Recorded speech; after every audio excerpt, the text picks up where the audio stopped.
Yeah, go ahead. Go ahead. All right, this is a T-34 hodgepodge. It's eventually going to make a T-34-100 of the Egyptian Army.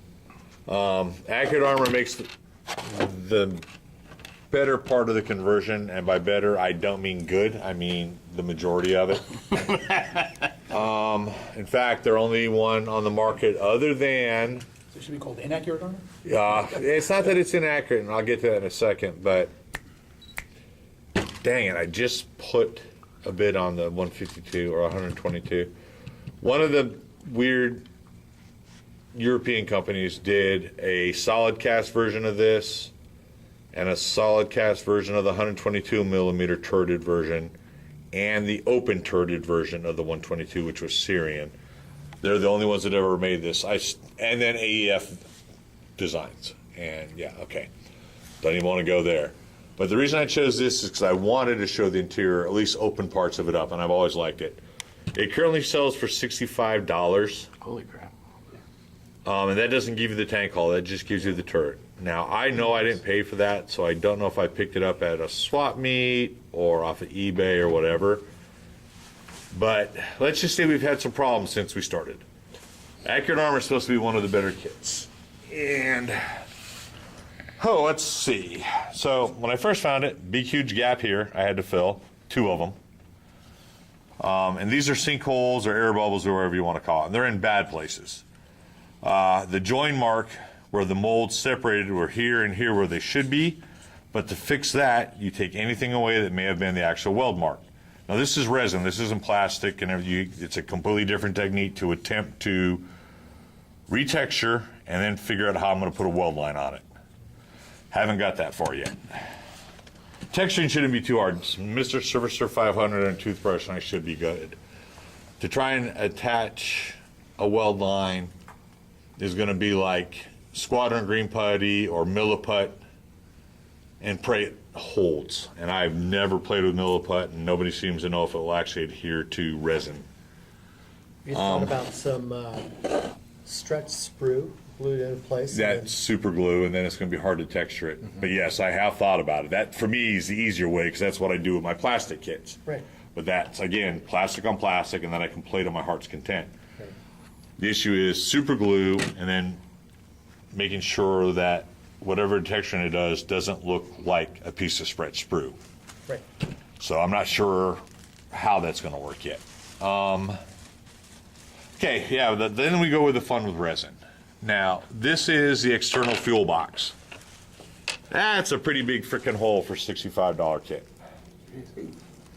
Now, this one was not part of the kit. These are actually by a company called Anubis. They're late Russian. Damn it, I don't have the...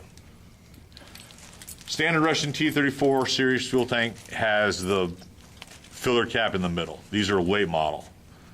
It also had a big, huge air bubble in the bottom, but luckily, regardless, that one's actually filled very well.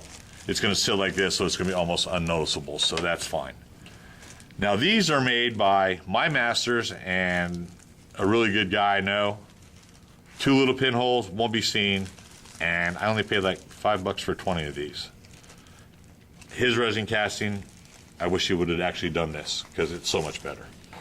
Same with these alternate Syrian style or late model Czechoslovakian style exhaust covers. The normal ones are round. If you've ever known anything about a T-34, yeah, you can't see those on that one, but and then the exhaust pipes to go with them, and then what's called the infantry call button.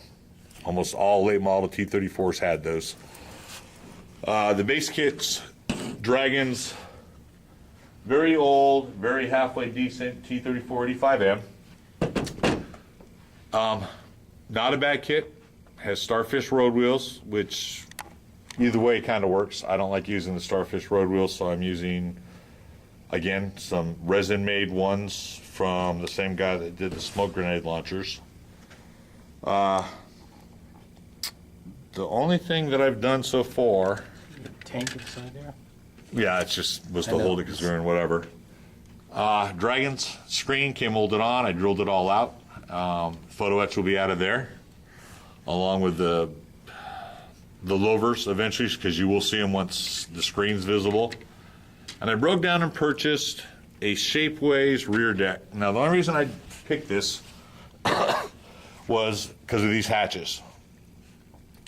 Dragons are pretty distinctive, and they're only for one factory, and all my T-34-85s are Dragon kits, so they all kind of look the same. I just wanted it to be different. It was like $12, and it's really, it fits well. Resin or plastic? It's Mystery meat. rapid prototyping, Okay. whatever that means. Bought it at Shapeways. There's a guy on there that got 3 or 4 different versions based on whether you know the factory that made them or whatever. The downside is, for this particular one, I've got to add all the nuts. But that's also kind of cool because if you look on the rear ones, not all the nuts are attached. So leaving some of them with holes in them makes it unique, different, or whatever, especially on the access hatch. A lot of them only had like 2 bolts to hold it closed. That way they could pop it open and do the engine that much quicker. That's the reason I chose that.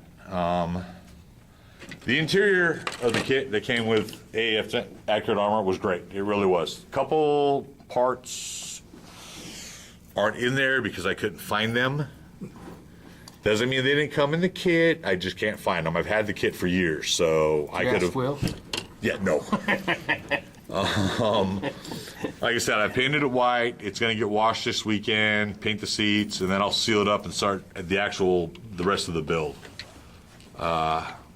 The only thing I've got left to do, really, basically on the hull, I'm going to have to fill the 4 fuel points with some strip styrene, because I've built this kit enough in the past to know that regardless of whatever fuel tank holders I use, those holes are too big. You'll see either part of the hole or something, so it's just easier to fill them, and then it's like a blank canvas. And that's about it. Oh, and I'm using the Trumpeter BS3 gun. And all that's going to be there is the actual gun. There's going to be wheels and trailer arm that I won't use along with the shields. And the gun barrel, because I got an aluminum gun barrel.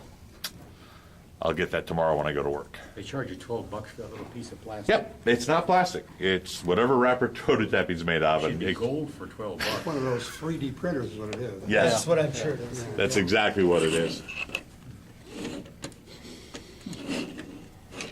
Yeah, it's like I think they use ABS Something plastic like or that, something like yeah. that. It's, yeah, I still don't understand the whole process, and unfortunately, rapid prototyping is just like, kind of like resin casting and manufacturers. Until I get a coat of paint on it, I really don't know how good it's going to look. Man, I keep looking at those wheels. I'm so nervous.